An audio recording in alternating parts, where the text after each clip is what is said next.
Hello everyone. हमारा आज का टॉपिक होगा ऑडिट ऑफ इंश्योरेंस कंपनीज। इस चैप्टर में हमें तीन मेन पार्ट्स में कवरेज करनी होगी। फर्स्ट पार्ट जो जनरल होगा life insurance as well as general insurance business के लिए। सेकेंड पार्ट में हम डिस्कशन करेंगे audit of life insurance business को एंड थर्ड पार्ट में हम कवर अप करेंगे audit of general insurance business को। जो फर्स्ट पार्ट है जिसके अंदर हम कॉमन प्रोविजंस को कवर अप करेंगे, इसके अंदर लीगल एंड रेगुलेटरी रिक्वायरमेंट्स हैं और कुछ लीगल टॉपिक्स हैं जो जनरल इंश्योरेंस में as well as life insurance business के अंदर एप्लीकेबल है। So let's start with the first topic, that is legal and regulatory requirements. Legal framework means the acts जो एप्लीकेबल होंगे इंश्योरेंस बिजनेस के अंदर।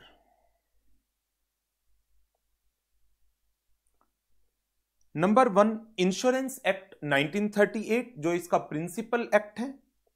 IRDA जो regulatory authority का act है, insurance regulatory and development authority act 1999।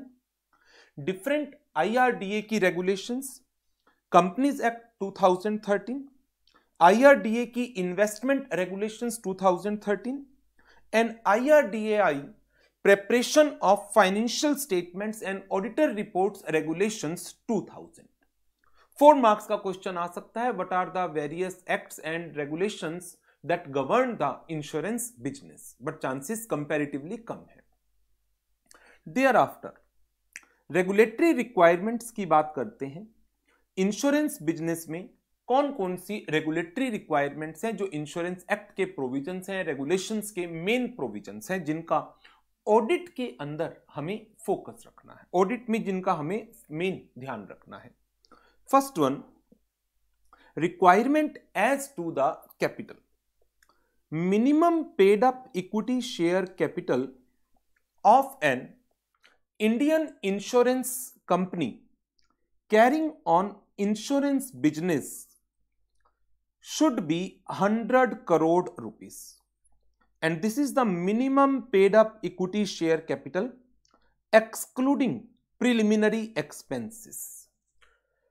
So insurance company का minimum equity paid up capital should be 100 crore rupees. Second one, appointment of auditors. Auditor की appointment, statutory auditor of general insurance corporation, इसकी subsidiaries, इसके divisions के auditor की appointment comptroller and auditor general of India के द्वारा होगी। In case of other companies, auditor is being appointed at the AGM ensuring the compliance of IRDAI guideline। एक auditor maximum 3 insurance companies की audit कर सकता है at a time, जिसमें life insurance 2 से ज्यादा, जनरल इंश्योरेंस 2 से ज्यादा नहीं होनी चाहिए। मींस क्या एक ऑडिटर 3 LIC या 3 GIC कर सकता है ये कहते हुए कि मैं 3 कंपनीज की तो कर सकता हूं? नो, ये कॉम्बिनेशन नहीं हो सकता। हां, 2 LIC और 1 GIC it is okay. 2 LIC 1 GIC है ये कर सकता है, या vice versa 2 GIC 1 LIC। And it is also mandatory that the audit is carried out by more than one auditor. Guidelines also mandate a joint audit, mandatory joint audit for all insurance companies. इसके ऊपर multiple choice question frame हो सकते हैं। आगे बढ़ते हैं। तीसरा topic and a very very important topic, that is sufficiency of assets, जिसको हम सॉल्वेंसी मार्जिन का नाम भी दे सकते हैं। सेक्शन 64 VA ये कहता है every insurer and reinsurer shall at all times, इसके ऊपर केस स्टडीज आई हुई है, कि सिर्फ बैलेंस शीट डेट पर ये रिक्वायरमेंट है। No, this requirement is to be complied with, to be ensured at all times. So every insurance company shall at all time maintain an excess of value of assets over the liabilities. जो ये access है, जो minimum capital है उसके 50% से कम नहीं होनी चाहिए। एक्सेस मींस जैसे मिनिमम पेड अप कैपिटल है 100 करोड़ रुपए की, तो असेट्स की वैल्यू है मान लीजिए 100 करोड़ रुपए, लाइबिलिटीज की वैल्यू है 40 करोड़ रुपए, तो इसका मतलब असेट्स माइनस लाइबिलिटीज ये अमाउंट निकल करके आया 60 करोड़। क्या 60 करोड़ कैपिटल के 50% से ज्यादा है? डेफिनेटली हाँ। मिनिमम कैपिटल 100 करोड़, 100 करोड़ का 50% 50 करोड़, ये असेट्स माइनस लाइबिलिटी 50 करोड़ से ज्यादा है। इन केस यदि ये अमाउंट 50 करोड़ रुपए से कम का है, देन इस एंटिटी को इंसॉल्वेंट माना जा सकता है और IRDA की एप्लीकेशन पर कोर्ट इस कंपनी की वाइंडिंग अप के ऑर्डर इशू कर सकती है। इंश्योरर और री insurer who does not comply with the requirement of solvency margin shall be deemed to be insolvent and may be wound up by the court। किसकी application पर? IRDA की application पर। इसके अलावा IRDA इनके पास पावर है, वो रेगुलेशंस के थ्रू एक सॉल्वेंसी मार्जिन के अमाउंट भी प्रिस्क्राइब कर सकती है। अभी तो हमने जो चीज पॉइंट नंबर 1 में पढ़ी, पॉइंट नंबर 1 कहता है एवरी इंश्योरर एंड री इंश्योरर वो असेट्स माइनस लाइबिलिटीज उस अमाउंट को मिनिमम कैपिटल के 50% से ज्यादा पर मेंटेन करके चलेगा। लेकिन हो सकता है IRDA अपनी रेगुलेशंस के थ्रू एक अमाउंट प्रिस्क्राइब कर सकता है 70 करोड़ 75 करोड़, दो it is not prescribe, but authority by way of regulation may also specify a solvency margin known as control level of solvency, जिसका ब्रीच होने पर IRDA shall take the necessary action. Submission of financial plan, यदि ये control level of solvency यदि IRDA ने बताया और ये मेंटेन नहीं हो रहा, then company is required to submit a financial plan.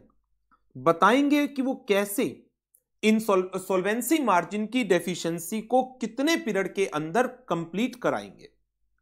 If at any time insurer और reinsurer does not maintain the required control level of solvency margin, it shall in accordance with the directions issued by IRDA submit a financial plan to correct the deficiency within a specified period, और ये period it should not exceed 6 months in any case।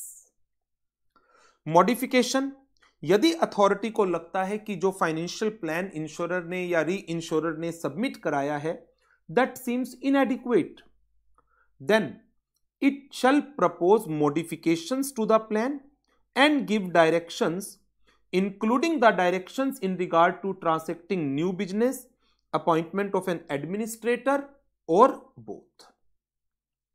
and यदि insurer या री insurer ने ये जो financial plan बताया गया था 4th पॉइंट में ये सबमिट नहीं किया, then it will be considered as default in compliance with the requirement of this section।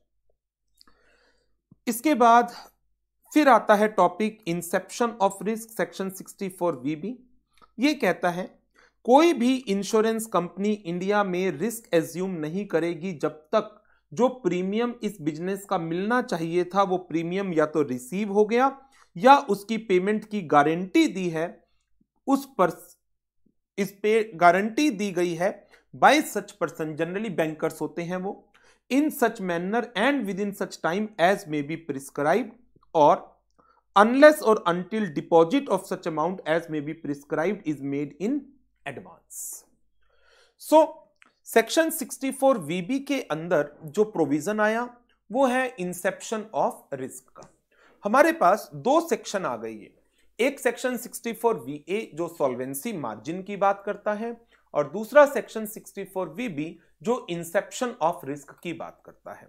दोनों ही टॉपिक प्रैक्टिकली भी बहुत इंपॉर्टेंट है एंड केस स्टडीज तो आ ही सकती है, इसके अलावा मल्टीपल चॉइस क्वेश्चन भी इनके ऊपर फ्रेम हो सकते हैं और थ्योरेटिकल क्वेश्चन भी आ सकता है, right short note on solvency margin और इंसेप्शन ऑफ रिस्क। इसके अलावा लीगल एंड रेगुलेटरी रिक्वायरमेंट में जो एक और टॉपिक हमें कवर अप करना है and that is reserve for unexpired risk.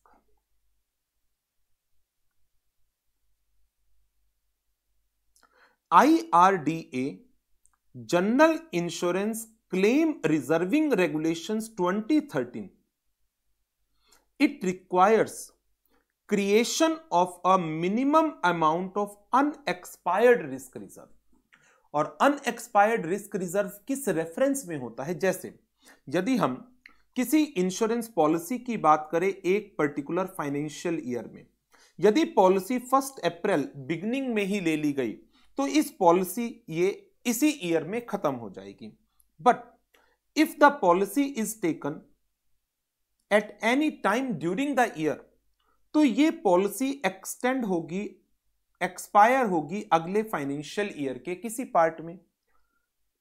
यदि आपने पॉलिसी साल में किसी भी वक्त ली, 1 साल का टेन्योर है, तो उस पॉलिसी का एक पीरियड इस ईयर में फॉल कर रहा है और उसका remaining period second financial year, next financial year में फॉल कर रहा है। तो ऐसी सिचुएशन के अंदर इस फाइनेंशियल ईयर के एंड में आपको एक रिजर्व बनाना पड़ेगा अनएक्सपायर्ड रिस्क का, जो रिस्क अगले फाइनेंशियल ईयर के अंदर है और उसकी परसेंटेजेस कहां बताई गई है? IRDA general insurance claim reserving regulations के अंदर बताई गई है। ये पॉलिसी जनरल इंश्योरेंस की जो है ये जनरली 1 साल के लिए इशू होती हैं, तो जो प्रीमियम कलेक्ट हुआ उसका एक पार्ट हम रिजर्व की फॉर्म में मेंटेन करते हैं। मैरीन हल इंश्योरेंस जो शिप का इंश्योरेंस है उसमें 100% ऑफ नेट प्रीमियम रिजर्व का पार्ट बनेगा। Fire, marine cargo and miscellaneous 50% of the net premium income. ये परसेंटेज इंश्योरेंस एक्ट 1938 के सेक्शन 64V में भी प्रिस्क्राइब्ड थी, बट इस एक्ट में अमेंडमेंट आई थी 2015 में और अब ये परसेंटेजेस एक्ट के अंदर स्पेसिफाइड नहीं है, ये परसेंटेजेस IRDA की general insurance claim reserving regulations के अंदर प्रिस्क्राइब है। इनके ऊपर एग्जाम में केस स्टडीज भी आई हुई हैं कि in case of marine hull insurance यदि रिजर्व 100% ऑफ नेट प्रीमियम से कम रखा गया then it is a violation of this regulations और इस केस में auditor is required to issue a qualified report. In a similar manner यदि marine cargo है, फायर इंश्योरेंस है, मिसलेनियस इंश्योरेंस है, वहां पर वहां पर जो रिक्वायरमेंट है that is 50% of the net premium की रिक्वायरमेंट है। तो ये हमारा टॉपिक था about legal and regulatory requirement का, जिसमें हमने लीगल फ्रेमवर्क को कवर अप किया और रेगुलेटरी रिक्वायरमेंट्स की बात की and reserve for unexpired risk की बात की है।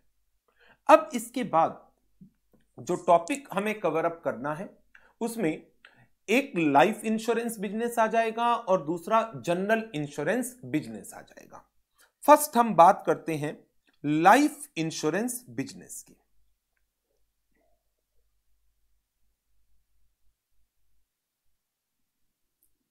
लाइफ इंश्योरेंस बिजनेस के अंदर जिन जिन फाइनेंशियल आइटम्स को हमें एग्जामिन करना है उन सब के नाम यहां पर दिए गए हैं। पहला actuarial process, second one underwriting, third one reinsurance, fourth one free look cancellation, fifth policy lapse and revival, sixth policy surrender, 7th premium calculation, 8th claims, 9th investment, 10th commission payable and last operating expenses.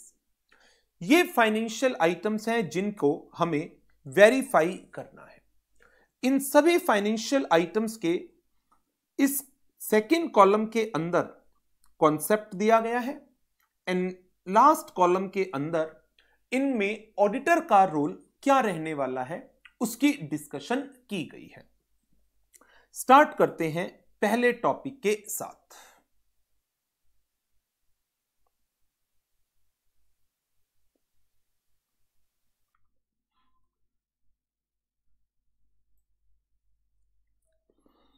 पहला topic है हमारा एक्चुएरियल process का। एक्चुएरियल process है क्या? Actuaries कौन होते हैं? वो पर्सन जो लाइफ इंश्योरेंस बिजनेस के अंदर product development, model development, statutory valuations, business planning, solvency management and reporting on various business valuations and profitability models के ऊपर काम करते हैं। एक्चुअरी वर्ड इसको आपने काफी जगह पर पढ़ा भी होगा। दे play a key important role in the insurance business, और लाइफ इंश्योरेंस बिजनेस के केस में तो इनका बहुत ही इंपॉर्टेंट रोल है in determining the future liability, जिसके बेस पर कंपनी अपने प्रोविजंस को क्रिएट करती है। ऑडिटर का रोल क्या है? To certify whether the actuarial valuation of liabilities is duly certified by auditor, by actuary, including the various assumptions for such valuations, whether these assumptions are in accordance with the guidelines। assumptions कैसी कि person की expected as क्या होगी, उसकी earning कितनी increase होगी, वो अपने प्रीमियम को किस समय तक पे कर पाएगा, एज से पहले, मतलब यदि कितनी डेथ एक्सपेक्टेड है मैच्योरिटी पॉलिसी की मैच्योरिटी होने से पहले। तो इंश्योरेंस बिजनेस के अंदर एक्चुअरी का एक बहुत बहुत इंपॉर्टेंट रोल आता है, जहां पर वो प्रोडक्ट डेवलपमेंट की बात भी करते हैं, मॉडल डेवलपमेंट की बात करते हैं, और इंटरमीडिएट के अंदर आपने लाइफ इंश्योरेंस बिजनेस के फाइनेंशियल स्टेटमेंट्स को यदि बनाया हो, पहले तो सिलेबस में था, पता नहीं शायद इंश्योरेंस हटा लिया है शायद से, बट मुझे आइडिया नहीं है, हो सकता है अभी भी हो, और यदि है तो आपने पढ़ा भी होगा। वैल्यूएशन बैलेंस शीट, जिसके अंदर फ्यूचर लायबिलिटीज को कंसीडर किया जाता है in case of life insurance business. So auditor is required to certify क्या actuarial valuation of liabilities is duly certified by the appointed actuary, including to the effect that the assumptions for such valuation are in accordance with the guidelines and norms issued by the IRDA. For this purpose, auditor generally rely on the certificates issued by the appointed actuary certifying the policy liabilities. However, besides certificate, यदि auditor चाहता है, in that case he may discuss with the actuary with respect to the process followed and the assumptions made by him before certifying the policy liabilities. second one topic है हमारा underwriting का। In case of life insurance business, the term underwriting means to ascertain the risk and based upon the risk assumed by the insurance company determine the premium amount. Underwriter assesses the risk, determine whether the risk is on higher side or the risk is on lower side, and based upon that risk determine the premium to be charged. If the risk is on higher side, then the premium will be on higher side. If the risk is on lower side, then premium can be on the lower side. So the function of the underwriter is to determine whether the company should acquire or to write the business or not. So underwriter helps the company in determining or in acquisition of business that will bring money to the insurance company and at the same time protect the company business from risk wherever they feel that company may incur losses in such policies. In case of underwriting, what is the role of auditor? Auditor is required to review the process of acceptance of risk through the underwriting process. Whether the underwriter उन्होंने acceptance of risk के अपने function को effectively perform किया है and in addition auditor is required to evaluate and test effectiveness of internal controls in place to ensure timely and accurate insurance policy adherence to IRDA Act rules and regulations. So in this case auditor का जो primary focus है वो internal control की effectiveness की evaluation, effectiveness की testing to ensure issue of insurance policies timely and accurately. Actuarial process इसमें से important है, अंडरराइटिंग इतना इंपॉर्टेंट नहीं लगता. री इंश्योरेंस, री इंश्योरेंस का कॉन्सेप्ट आप सबको पता होगा. री इंश्योरेंस के कॉन्सेप्ट में क्या होता है कि एक इंश्योरेंस कंपनी उसने किसी पर्सन की लाइफ को इंश्योर्ड किया, बट जो अब इस इंश्योरेंस कंपनी का अपना रिस्क आ गया, ये इसको आगे किसी दूसरी लाइफ इंश्योरेंस कंपनी से री इंश्योर्ड करा लेती है. तो री इंश्योरेंस में एक इंश्योरेंस कंपनी ने अपने रिस्क को मिटिगेट किया है. इंश्योर्ड, इंश्योरर और ये कंपनी कहलाती है री इंश्योरर. सो री insurance is a risk mitigating tool adopted by the insurer, जो हमारे एग्जाम्पल में L1 है, where the risk undertaken by one insurer, that is L1, is transferred partially to another insurer, जो हमारे एग्जाम्पल में L2 था. तो नाउ इन ट्रांसैक्शंस के अंदर L1 प्रीमियम लेता है किससे? इंश्योर्ड से, और प्रीमियम देता है किसको? री इंश्योरर को. कोई क्लेम देना है, L1 क्लेम देगा इंश्योर्ड को एंड इन टर्न L2 से क्लेम की रिकवरी करेगा. तो एक के लिए प्रीमियम री इंश्योरेंस बिजनेस के ऊपर इनवर्ड आएगा, एक के लिए आउटवर्ड होगा. To check and confirm that reinsurance premium की जो कैलकुलेशन है and payment, it is as per the agreement जो इंश्योरेंस कंपनी का री इंश्योरेंस कंपनी से हुआ, L1 का L2 से हुआ. To check whether the provision has been made for outstanding premium. L1 ने L2 के साथ एग्रीमेंट तो कर लिया, बट L1 ने L2 को अभी प्रीमियम नहीं दिया, तो L2 की बुक में ये प्रीमियम इनकम आउटस्टैंडिंग है और L1 की बुक में ये प्रीमियम एक्सपेंडिचर हो गया L1 के लिए री इंश्योरेंस का प्रीमियम, ये एक लायबिलिटी है.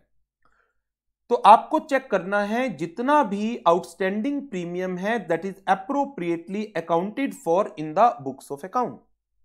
इन addition, examine the agreement that is being entered into with the reinsurer. Check whether the insurer has adhered to terms and conditions of agreement. क्या L1 ने terms and conditions का comply किया है? And to verify the payments जो L1 ने L2 को की है, the payments that are being made by the insurer to the reinsurer. ये है हमारा री इंश्योरेंस बिजनेस का वेरिफिकेशन. नाउ इसके बाद अब नेक्स्ट पॉइंट आ जाता है हमारा फ्री लुक कैंसलेशन का. फ्री लुक कैंसलेशन क्या होती है? फ्री लुक कैंसलेशन की यदि हम बात करें तो इट मींस दैट कि जब एक इंश्योरेंस पॉलिसी इशू की जाती है तो उस पॉलिसी के अंदर कुछ टाइम पीरियड दिया जाता है इंश्योर्ड पर्सन को कि वो इस पॉलिसी के अंदर लिखी गई टर्म्स एंड कंडीशंस को पढ़ ले, समझ ले, और यदि उन टर्म्स एंड कंडीशंस में उसकी किसी भी तरह की कोई कंसर्न्स हैं और वो चाहता है कि इस पॉलिसी को कंटिन्यू ना करे, इन that case within a period of 15 days from the receipt of the policy document, insured person has a right to get the policy cancelled. In that case, जो प्रीमियम अमाउंट उसने पे किया था वो premium amount उसको वापस कर दिया जाता है. That is known as the free look cancellation. It is an option wherein policy holder has a period of 15 days option from the date of receipt of policy document to review the terms and condition, and in case of any concern or disagreement, person has the option to return the policy. Free look cancellation request can be received through any mode. यदि return letters आती हैं, in that case policy holders के signature should match with the original proposal form. Free look cancellation is processed when policy holder is not satisfied with the terms and conditions of the policy document. Free look cancellation का refund cheque से या direct transfer से किया जा सकता है. Auditor के verification point. Auditor needs to check and confirm free look cancellation requests that are received within 15 days from receipt of policy document. 15 दिन के अंदर आ गई थी. पॉलिसी होल्डर के सिग्नेचर को वेरीफाई करिए जब उसने पॉलिसी के लिए अप्लाई किया था और जब उसने कैंसलेशन की रिक्वेस्ट दी, क्या सिग्नेचर मैच करते हैं, और यदि सिग्नेचर मैच करते हैं तो क्या इंश्योरेंस कंपनी ने फ्री लुक कैंसलेशन की प्रोसेसिंग डिफाइंड टाइम पीरियड के अंदर कंप्लीट की या नहीं की. And to check recording of appropriate accounting entries for the refund. Now इसके बाद नेक्स्ट टॉपिक आ जाता है हमारा पॉलिसी लैप्स एंड रिवाइवल का. पॉलिसी लैप्स एंड रिवाइवल, इससे हमारा क्या मतलब है? पॉलिसी लैप्स, प्रीमियम की एक ड्यू डेट होती है लाइफ इंश्योरेंस बिजनेस के अंदर. इस ड्यू डेट तक प्रीमियम को पे करना होता है, and if the premium is not paid then policy get lapsed. और पॉलिसी में प्रीमियम को पे करने के लिए जो डेट है उसके बाद 30 डेज का ग्रेस पीरियड भी होता है.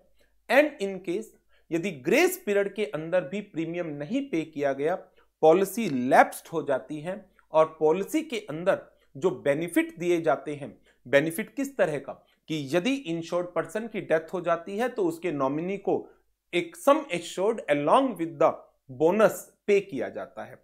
ये सारे बेनिफिट्स उसके खत्म हो जाते हैं. तो ऐसी सिचुएशन के अंदर जो सिर्फ प्रीमियम पे किया गया था उसका में से एडमिनिस्ट्रेटिव एक्सपेंसेस को काटकर जो डिफरेंस अमाउंट है वो पे कर दिया जाता है. That is known as basically a surrender value. किस केस में? जब पॉलिसी लैप्स हो गई. नाउ अब कुछ जगह पर पॉलिसी लैप्स के केस में जो प्रीमियम दिया गया है वो सारा फॉरफिट भी हो जाता है, बट लाइफ इंश्योरेंस के केस में जनरली इस तरह के फॉरफीचर कंप्लीट फॉरफीचर नहीं होते. एंड क्या इस पॉलिसी को रिन्यू कराने की, रिवाइव कराने की कोई ऑप्शन है? जी हां. After policy get lapsed, the person वो अप्लाई कर सकता है इंश्योरेंस कंपनी को for the revival of the policy. And in such case insurance company यदि उनको लगता है कि रिवाइवल की एप्लीकेशन एक स्पेसिफाइड पीरियड के अंदर आई है, देन एक एडिशनल चार्ज लेकर इंश्योरेंस कंपनी में रिवाइव द पॉलिसी. तो ये हमें सारे points policy lapse and revival के अंदर कवर अप करने हैं.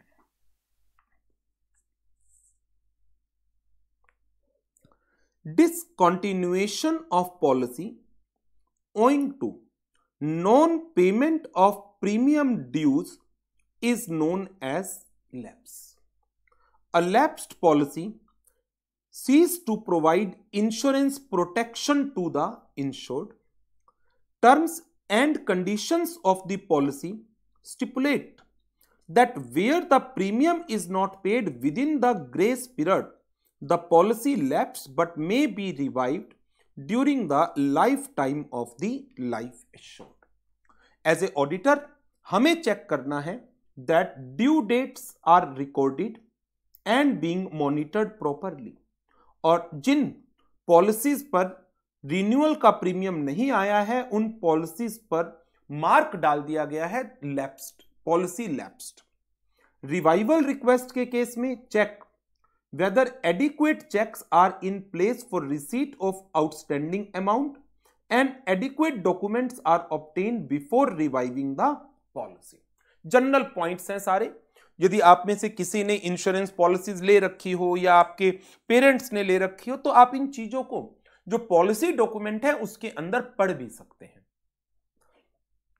Next one, policy surrender. Surrender of policy से हमारा क्या मतलब है? पॉलिसी लैप्स में तो क्या हुआ था कि पर्सन ने प्रीमियम पे नहीं किए और पॉलिसी लैप्स्ड हो गई। सरेंडर के अंदर क्या है कि पर्सन फर्दर प्रीमियम पे नहीं कर पा रहा और उसने कंपनी को रिक्वेस्ट की कि मेरी पॉलिसी को टर्मिनेट कर दिया जाए और जो इसमें मैंने आपको प्रीमियम दिए हैं वो प्रीमियम मेरे वापस कर दिए जाएं। क्या इंश्योरेंस कंपनी पूरा प्रीमियम का अमाउंट वापस करेगी? Generally no. वो अपने कुछ एडमिनिस्ट्रेटिव चार्जेस को डिडक्ट करके एक सरेंडर वैल्यू को डिटरमाइन करती है and that surrender value is only payable to the insured person. और पॉलिसी सरेंडर होने के बाद पॉलिसी के अंदर जितने बेनिफिट बताए गए थे वो सारे बेनिफिट सीज हो जाते हैं, खत्म हो जाते हैं। और इंश्योरेंस कंपनीज अपनी पॉलिसीज के अंदर एक पीरियड स्पेसिफाई कर सकती है कि इतने पीरियड तक पॉलिसी का सरेंडर नहीं हो सकता। तो यही पॉइंट्स इसके अंदर, इसके कॉन्सेप्ट में और इसके एग्जामिनेशन पॉइंट्स में हम कवर अप करेंगे। पॉलिसी सरेंडर क्या है? वॉलंटरी, अपनी मर्जी से इंश्योरेंस कॉन्ट्रैक्ट का टर्मिनेशन कराना before expiry of the term of contract is known as the surrender of policy. A policy become eligible for surrender on completion of 3 years from the commencement of the policy provided इन 3 सालों का premium within due dates pay किया गया है। Policy holder को अपनी surrender की request appropriate form में duly sign along with the original policy document and discharge voucher insurance companies के पास सबमिट करानी पड़ेगी।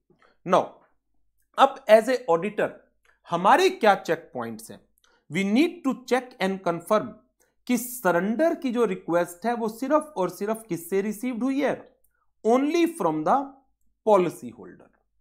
To check that adequate controls are in place to ensure proper verification process for checking of request whether premiums are paid on regular basis. To check surrender amount is paid only to the policy holder and in accordance with the terms and conditions. To check whether the appropriate accounting entries are passed.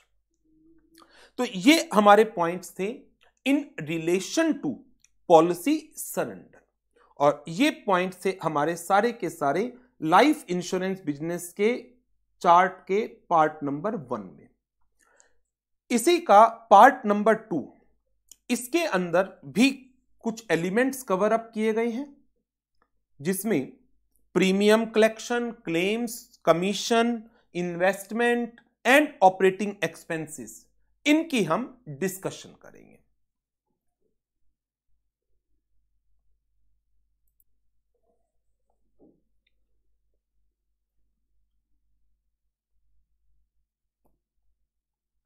सो इसका जो पहला part है हमारा वो है premium collection का।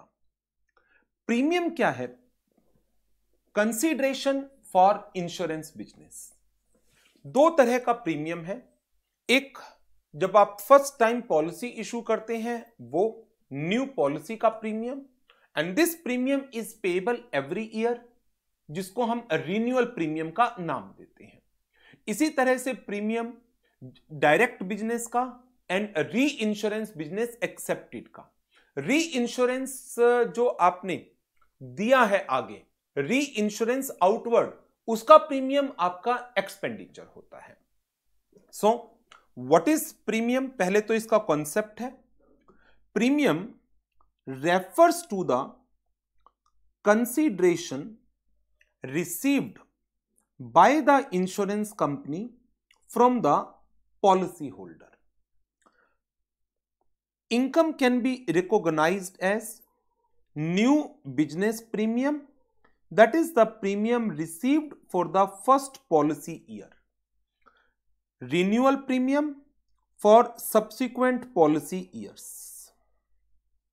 any premium which is received but यदि वो एलोकेट नहीं हुआ है किसी भी पॉलिसी पर, लाइक एप्लीकेशन आई, प्रीमियम का चेक आ गया, प्रीमियम का चेक आपने कलेक्शन में डाल दिया, बट बाद में अंडर राइटर ने इस बिजनेस को एक्सेप्ट करने से मना कर दिया और पॉलिसी इशू नहीं हुई और उस पर्सन ने भी वो पैसा क्लेम नहीं किया, तो वो अमाउंट अनएलोकेटेड प्रीमियम या सस्पेंस अकाउंट के अंदर रिकॉर्ड हो जाएगा. ऑडिटर का रोल क्या है? To check the mechanism for collection of premium. Auditor is required to check existence of appropriate mechanism to ensure all the collections are deposited into the bank on timely basis.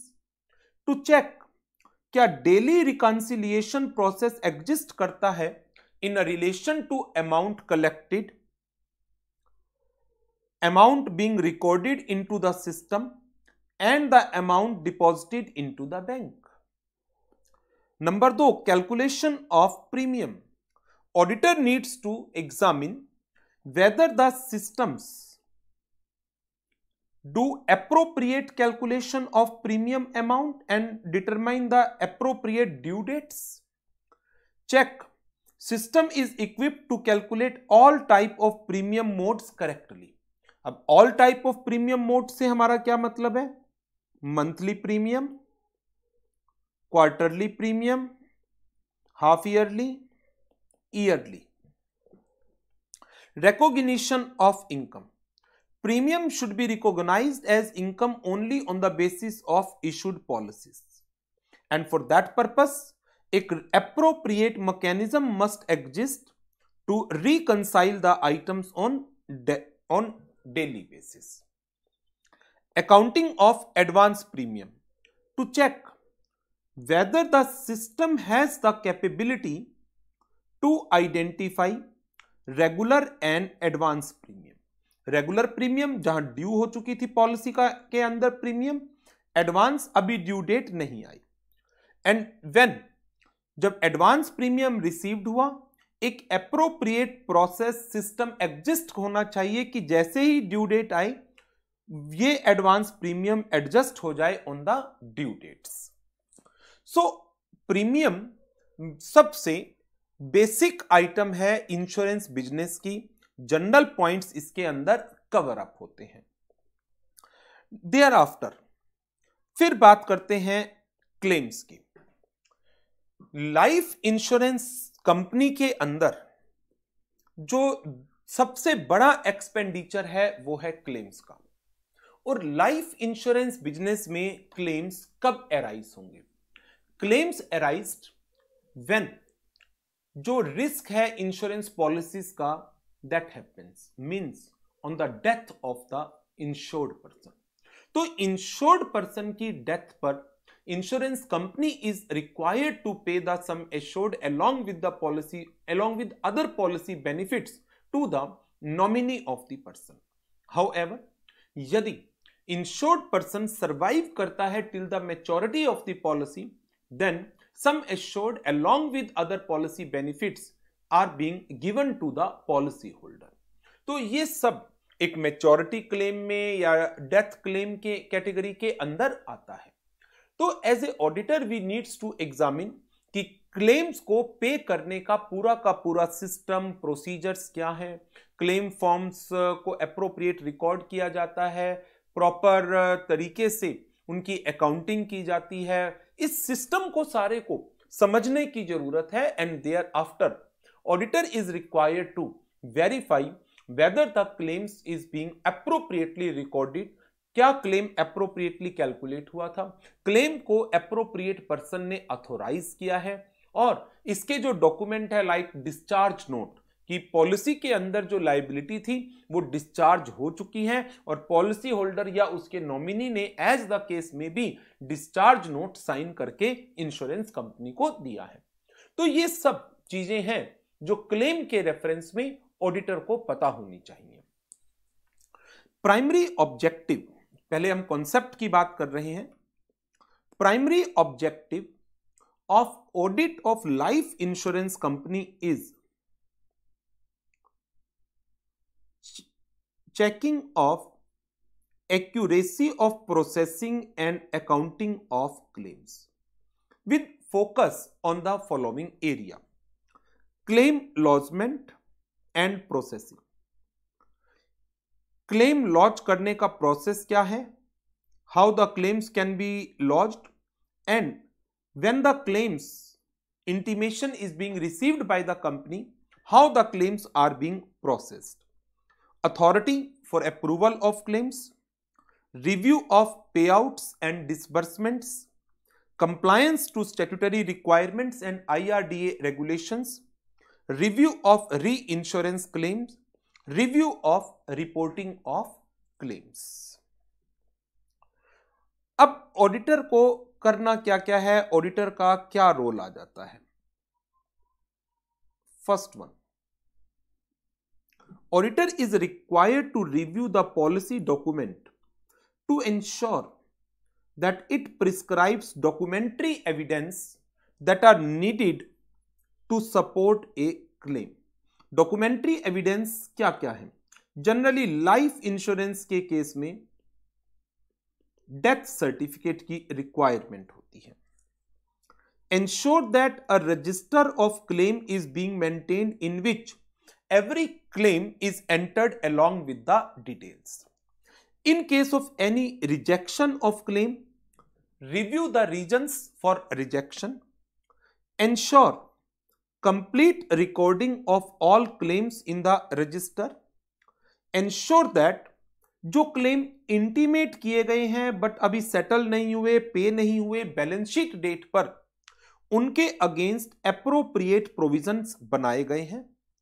Any expenses that incurred in relation to claims that are included in cost of claims, ensure that there is a system of regular reconciliation in between the claim management system and the general ledgers, and liability of claims should be booked net of reinsurance। क्योंकि यदि री-इंश्योरेंस करा रखा था तो री insurer से claim का एक पार्ट हमें रिम्बर्स हो जाएगा, तो liability of claims should be booked net of री इंश्योरेंस। इसके बाद नेक्स्ट पॉइंट आ जाता है हमारा इन्वेस्टमेंट्स का। इन्वेस्टमेंट तो हमने पहले बैंकिंग कंपनी में भी, एनबीएफसीज के अंदर भी पढ़ी थी। इन ए सिमिलर मैनर वही पॉइंट्स मिलते जुलते से यहां पर होंगे, एक्सेप्ट विद ए डिफरेंस कि यहां पर इन्वेस्टमेंट पोर्टफोलियो को दो कैटेगरीज में क्लासिफाई करने की जरूरत है। Investments that are made out of share holder fund and investments that are made out of the policy holder funds. और जो पॉलिसी होल्डर्स फंड्स की इन्वेस्टमेंट है, they needs to be classified as linked and non linked investments. So point number 1, investment portfolio of life insurance companies comprise of shareholders funds and policy holder funds। policy holder funds further segregated as linked and non-linked। insurance regulations are prescribed for different categories of investments। IRDA investment regulations 2000 gives details of the pattern in which the funds of the life insurance business should be kept invested at any given point of time। main point investments की verification के हैं। यहां पर ऐसा कुछ specific point नहीं देखने को मिलेगा, जनरल पॉइंट्स आपको देखने को मिलेंगे। First one, review the management structure to ensure adequate segregation of duties. Operating procedures prescribed by IRDA regulation, review the investment policy of the company, review the functioning and scope of investment committee, seek compliance of investment regulations, review cash management system to track the funds that are being available for investments, review the fund-wise reconciliation with investment account, bank, custodian records, ensure splitting of funds into shareholder and policyholder funds, review the arrangements and reconciliations of holdings with the insurer's custodian, check the insurer's investment accounting and valuation policy, review the controls around personal dealings and insider trading if there is.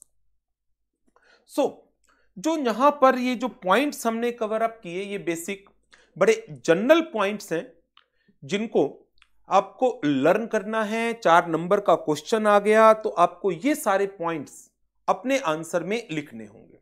अब इसके अंदर main points जिन पर आपका एक तो complete focus रहना चाहिए, split in between share holder and policy holder funds, investment policy का रिव्यू, इन्वेस्टमेंट कमेटी के functioning and scope, compliance of investment regulation, review of cash management system, investment की accounting and valuation. ये कुछ की points हैं जो आपके answer के अंदर होने चाहिए। अब जैसे पॉइंट नंबर 1 की बात करूं, पॉइंट नंबर 2 की बात करूं, बड़े जनरल से पॉइंट है, स्टडी मटेरियल ने कवर जरूर कर रखे हैं, बट आप इनको इग्नोर करना चाहो तो कर सकते हो। 4 मार्क्स का क्वेश्चन है तो आप हाफ मार्क 1 पॉइंट का ले सकते हो। इन्वेस्टमेंट पॉलिसी का रिव्यू, इन्वेस्टमेंट कमेटी की फंक्शनिंग एंड स्कोप का रिव्यू, इन्वेस्टमेंट रेगुलेशंस का compliance, share holder policy holder funds की classification, investment accounting and valuation policies की एप्रोप्रिएटनेस एटसेट्रा, ये सारी चीजें हमारे इन्वेस्टमेंट के पार्ट के अंदर कवर अप की जा सकती है। नाउ अब इसके बाद नेक्स्ट टॉपिक है कमीशन पेएबल का। कमीशन इंश्योरेंस कंपनी का दूसरा सबसे बड़ा एक्सपेंडिचर है क्लेम्स के बाद। Commission is being given to the agents. Insurance business is primarily secured through the agency services and hence agents are entitled for the commission. तो यदि पॉलिसी आ चुकी है, पॉलिसी इशू की जा चुकी है bye the insurance company, premium collect किया जा चुका है, बट उस पॉलिसी का कमीशन अभी आउटस्टैंडिंग है, in that case it is known as the commission payable. Agency commission contributes towards significant portion of expenses incurred. Commission is payable towards generation of new business as well as towards the renewal premium. As a auditor हमारे की points क्या होंगे, ये एक important question होगा मेरे हिसाब से। कमीशन पेएबल के verification points, review the system that is being established by the insurer so as to calculate the appropriate amount of commission payable to the agents. Review the system with respect to calculation of commission to eligible agents, that commissions are being computed correctly and processing of commission is done in a timely manner. Review the commission payment system, whether the system is in sync with premium collection. जब insurance company एक तरफ से premium collect कर रही है तो at the same time they need to pay the commission. Whether the commission paid is within the limits prescribed under the Insurance Act. Whether the commission is clawed back on the cancelled policies, उसकी recovery की गई है यदि policy cancelled हो जाती है। मान लीजिए एक पर्सन ने फ्री लुक कैंसलेशन पीरियड में पॉलिसी को कैंसिल करा लिया, लेकिन इंश्योरेंस कंपनी ऑलरेडी उस पॉलिसी का कमीशन दे चुकी थी, तो ऐसी सिचुएशन में जो कमीशन ऑलरेडी पे किया जा चुका था that needs to be adjusted, that needs to be recovered. Check the completeness of commission processing system. तो ये कुछ जनरल पॉइंट्स हैं. अब आप वेरिफिकेशंस के अंदर देखोगे तो सारे के सारे पॉइंट्स इन जनरल है। अभी तक जितने टॉपिक हमने पढ़े उसके अंदर से मेन 3 टॉपिक हैं जो अब तक थोड़े से टेक्निकल नेचर के थे। पहला सॉल्वेंसी मार्जिन का, दूसरा इंसेप्शन ऑफ रिस्क का, एंड तीसरा रिजर्व फॉर अनएक्सपायर्ड रिजर्व का। बाकी तो अब actuarial process, under writing, premium, claim, investment, इनके वेरिफिकेशन पॉइंट्स को पढ़ रहे हैं। तो वेरिफिकेशन पॉइंट्स को तो यदि आपको उस पर्टिकुलर फाइनेंशियल आइटम की कॉन्सेप्चुअल नॉलेज है और लीगल रिक्वायरमेंट्स के बारे में पता है, देन वेरिफिकेशन पॉइंट्स तो आप बड़े आराम से लिख सकते हैं। लास्ट पॉइंट ऑपरेटिंग एक्सपेंसेस का है। All operating expenses are classified under 14 heads as mentioned in Schedule 3, forming part of financial statement. This schedule is part of the revenue account and all major items से मतलब higher of 5 lakh और 1% of the net premium. यदि कोई भी expenditure इस particular limit को cross करता है 1% of the net premium or rupees 5 lakh, whichever is higher, that is need to be shown separately. Now, अब इसके जो हमारे verification point हैं, to ensure that operating expenses are first aggregated and then appropriated to the revenue account for each class of business. Fire insurance, marine insurance, miscellaneous, health insurance, सबको आपने appropriately apportioned करना है। To ensure that accounting policy should clearly indicate the basis of apportionment. किस basis पर expenditures को apportioned किया गया है? To the respective revenue account. Example, participating policies, non-participating policies, linked insurance policies, non-linked insurance policies, along with the certificate that all expenses of management, wherever incurred, either directly or indirectly, they have been debited to the respective revenue account as the expenses. तो बहुत general points हैं जिनकी learning आपको करनी है। So this is all about life insurance business. Verification के points learning के हैं आपके, और लर्निंग के से ज्यादा या ये कहूं क्रैमिंग है। टेक्निकल टॉपिक अभी तक सिर्फ 3 आए हैं। पहला रिजर्व फॉर अनएक्सपायर्ड रिस्क, दूसरा सॉल्वेंसी मार्जिन और तीसरा इंसेप्शन ऑफ रिस्क, जिसमें लीगल प्रोविजंस इन्वॉल्व थे। बाकी इन प्रोविजंस की बात करें तो ये तो जनरल अकाउंटिंग एस्पेक्ट इन्वॉल्व हुआ कि क्या कॉन्सेप्ट है, उसकी अकाउंटिंग कैसे होती है, एंड देयर आफ्टर ऑडिटर का रोल क्या रहेगा। ऑडिटर का रोल बेसिकली है क्या कि जो अकाउंट्स हैं उनकी चेकिंग कर लेना, उनकी कैलकुलेशन सही हुई या नहीं हुई, इंटरनल कंट्रोल सही है या नहीं है, and financial statement as per applicable FRF बनाई गई या नहीं बनाई गई। तो ये सारी की सारी चीजें लाइफ इंश्योरेंस बिजनेस के अंदर हमने कवर अप की है। सो इस सेशन को हम यहीं पर ओवर करेंगे और नेक्स्ट सेशन के अंदर हम इन्हीं वेरिफिकेशन पॉइंट्स की रिवीजन करेंगे, but in case of general insurance business. ठीक है, thank you very much and good bye.